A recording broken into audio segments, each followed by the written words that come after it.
উদ্দেশ্যে আমরা এখানে উপস্থিত হয়েছি।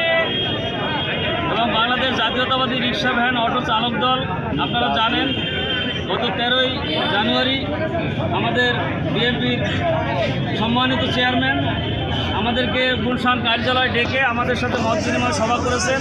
বাংলাদেশের অত্যন্ত বিশদভাবে এটা প্রচার হয়েছে, বিভিন্নভাবে সকল মিডিয়ায় প্রচার হয়েছে, আপনারা দেখেছেন।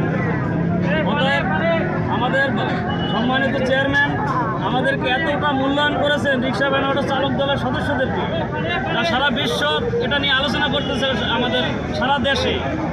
অতএব আমরা চাই আমাদের এই দলের পক্ষ থেকে, রিক্সা ভ্যান অটো চালক দলের পক্ষ থেকে আমরা সারা বাংলাদেশে যত সদস্য আমাদের সারা বাংলাদেশে গ্রাম পর্যায়ে হইতে শুরু করে ইউনিয়ন, শহর, নগর, বন্দর, মহানগর, জেলা, বিভাগ, আমরা এই মেসেজ দিতে চাই যে আমরা এই সংগঠনের পক্ষ থেকে সকল সদস্য আমাদের এই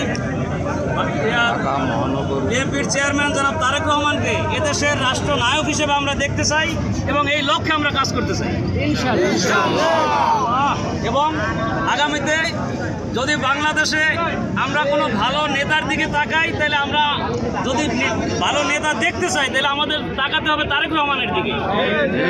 সেই নেতা যার কোনো তুলনা হয় না, যার মুখের কথা শুনলে একজন পাথরের মতো কঠিন মানুষও গলে যায়, যেটা আমরা সেদিন 13 তারিখে তার কার্যালয়ে বসে আমরা শুনে এসেছি। অতএব আমরা তার কথা এত আবেগ আপ্লুত হয়ে পড়েছিলাম সেদিন, যে এত বড় একজন নেতা আমাদের সাথে আলোচনা করেছে। অতএব আমাদের জীবন দিয়ে হলেও এই দলকে জয়যুক্ত করার জন্য আমরা মাঠে কাজ করবো নির্বাচন মধ্যে ইনশাআল্লাহ। আমাদের বিজয় নিশ্চিত এবং আপনারাও দোয়া করবেন। উপস্থিত জনতার কাছে আমরা দোয়া চাই এবং সকলকে অনুরোধ করবো এই দলের পক্ষে কাজ করার জন্য। সকলকে ধন্যবাদ।